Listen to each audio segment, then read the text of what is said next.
Well, when I was an evangelical in the 1990s, right, the health and wealth gospel was very popular. It still is. And I remember I used to listen to Focus on the Family Right. and shows like that. And I still respect all those guys, James Dobson, everybody. But there were a number of evangelicals producing books with titles like "Why Do Bad Things Happen to Good People?" right? Hmm. Like I became a Christian, right? I've been saved. Why are these people around me suffering and dying? Why? Why? Right? Um, and Catholics have a better understanding of suffering. And I remember an argument one time that I witnessed between an evangelical and a Catholic, and the evangelical was saying, in your Catholic churches, you got Jesus hanging on the cross, right? But Christ is risen, brother. He's Hmm. risen indeed, right? In our churches, it's an empty cross, right? The Catholic's like, what are you going with this, right? And it's like, well, we know that he came from we know that he is risen. But when you go into a Catholic church and you're suffering and someone in your family has died or you've lost a child or some sort of trauma, you walk in and you see that bleeding Jesus. You see him Hmm. suffering. And it's like, oh, yeah, he told us, if you want to follow me, pick up your cross and suffer, right? Pick up your Yeah. cross and carry it. And evangelicals would have the phrase WWJD, what would Jesus do? What Jesus would do is suffer. He would get holes in his hands, right? He would bleed. He would die for you, right? He wouldn't just work to get that early retirement at age 55 or 60, so he could go on vacation somewhere, right? He would suffer. Mortification, offering it up. That phrase, the first time I heard the phrase from a group of older Catholic women about oh, you're going through this, you're suffering right now, you're in this physical pain, offer it up. And I thought, offer it up, what does that mean? Offer it up. Offer up your suffering, give it to Jesus, give it to God, ask him to do something with it for some sort of beneficial purpose, right? And that whole concept is just so alien to Protestants. I marked this page because I thought I read this last night as I was going through the Gemma Galgani chapter again because I haven't read it since I wrote it about 6 months ago. But this is a remarkable thing. Jesus asked Gemma Galgani this: how long has it been since you last prayed for the souls in purgatory? She asked Jesus a question in response: do bodily pains relieve the souls in purgatory? Yes, answered Jesus. Yes, daughter, even the smallest suffering gives relief. And this is when she was a little girl, right? Yeah, at that point, she was, I think 1885. I think she was only 7 years old.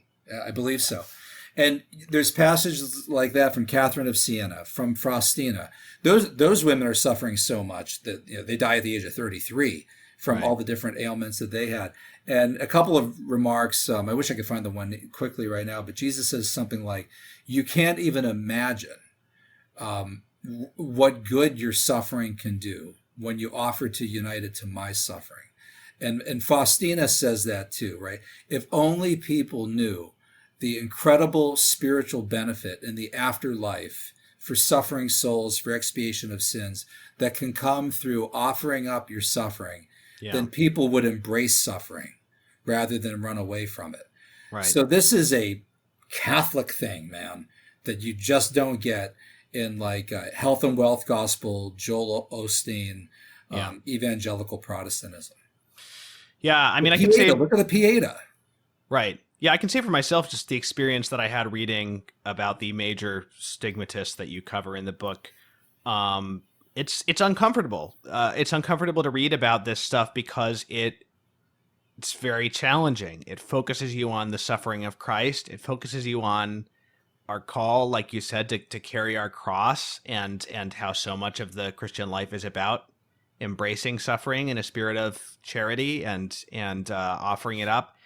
And it makes me it makes me feel bad about myself in a good way. Like it reminds me of like how little I'm doing for God. It reminds me of how much worse my sins are than some of these. I mean, you mentioned, I think it was Saint Gemma Galgani making this intense act of contrition for all her sins, and then later in the chapter, you say that the priest who knew her said that as far as he could tell, she had never committed a mortal sin in her life. I know, it's funny. And many of us have committed over 1,000 mortal sins by the time we, turn 35. So, it's striking that, the need for penance, the need for reparation, they bring forth all these things that modern Catholics are really not comfortable with. And also, I think people who are some people, not all, who are more intellectually disposed would prefer to read, rather than reading the diary of,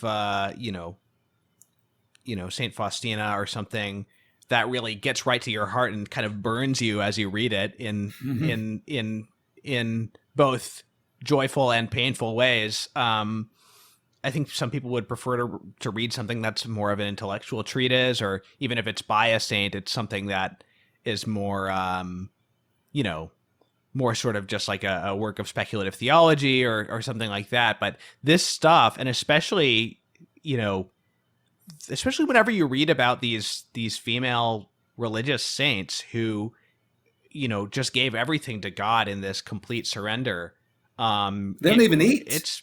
It's profoundly, some cases they eat nothing but the Eucharist. It's profoundly challenging, and I know that people are tempted to run away from this stuff or to belittle it, and I know that because I feel that in myself. Like, I feel the fear of confronting these saints in myself, as I'm reading it. So, but hey, I'll make you feel better. So it's like, it's their charism, it's their call. Now, yours might be evangelization through media, through Catholic culture, through your podcasts. It might be as a missionary. It might be as a medical missionary.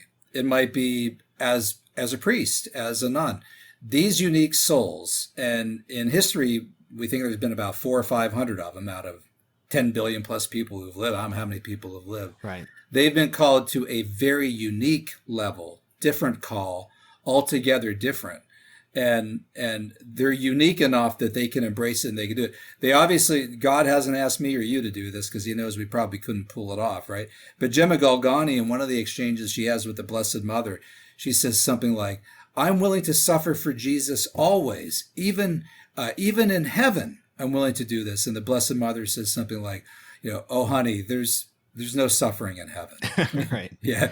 You don't have to do that. All right. Yeah. You're good. Although, as I talk about with Gemma Galgani, her call in the afterlife seems to be, if you talk to a number of modern exorcists, and I quote about a half a dozen of them, is that she's this powerful intercessor in exorcisms. And she frequently appears in these exorcisms. And what did she do amid her suffering? She fought the devil and demons physically, unlike probably any other person in this book other than Padre Pio. Right. So she got physically beat up and physically assaulted. Right. And I call her, to borrow from St. Joseph, terror of demons. One exorcist said that he was doing a particularly challenging exorcism, and at the end of it, near the end of it, he asked the demon to declare itself and its name. And the demon says something like, oh no, she's here. She's here, the woman in black. And the exorcist says, who's that? Thinking maybe it's the Blessed Mother. She said, and the demon said, Gemma Galgani, I hate her. She's disgusting. I hate her. So in a way, it's as if she was prepared in life and taken at the age of 25. Right. And never went into a convent like she once wanted to do, in order to prepare for this post-earthly role as a powerful intercessor in exorcisms or whatever else. Yeah. And just on your point, yes, it's like, obviously I'm not called to have the stigmata, perhaps not called to be a victim soul in the sort of the most intense sense of that. But I do think that comparing ourselves to these or confronting ourselves with these examples is still valuable. It's like, okay, I may not have that calling, but I still shouldn't let myself off the hook so easily, because there is something universal here. There is something universal, as you were saying, about the Christian life here. And it's sort of like the religious life, how the reason so many canonized saints are religious is because they are a visible example of living the evangelical counsels in the most radical way. And we're all meant to imitate them, even if not in every external of the state in life. We're all meant to imitate them on a spiritual level according to our state in life. And so I think sometimes we let ourselves off the hook too easily. Well, I'm not a nun, I'm not a priest, I don't need to do that, But hey, I'm not Mother Teresa. What yeah, can I do? exactly. But what I think the biggest thing that I'm reminded of in reading the stories in this book is I'm called to run a Catholic website and do podcasts and stuff, but what it reminds me is like none of that really matters in comparison with my prayer life and my conversion and my penance and everything else that I'm supposed to be doing. That those are the things that would make my work in the world fruitful in the first place, for something fruitful for eternal life, not just for some human end. And so it's great to be challenged in that way and to be reminded, like, the only thing that counts at the end of the day is how much you are conformed to, Christ and his cross. So but that's a good way to put it. Conform to Christ and his cross. And so it reminds me of Holes these in the saints. hands. These saints, I have saints that, their spiritual writings inform my spiritual life, and I have saints who I can relate to on a more human level. So I love, Saint Faustina, Saint Louis de Montfort. Their writings are very influential. And then people like John Henry Newman, Thomas More, my patron saint, Saint John Paul II. Of course, I love their writings, but I can also just relate to them on a human level, and just we have similar interests. Their personalities are appealing to me. But when I read these, especially I find whenever I read about the great female religious mystics, what I'm reminded of is like they don't really have any time for anything else except for God and prayer and penance. And it just reminds me of like, don't fool yourself. Everything has to be fueled by that, and everything has to be in God's eyes.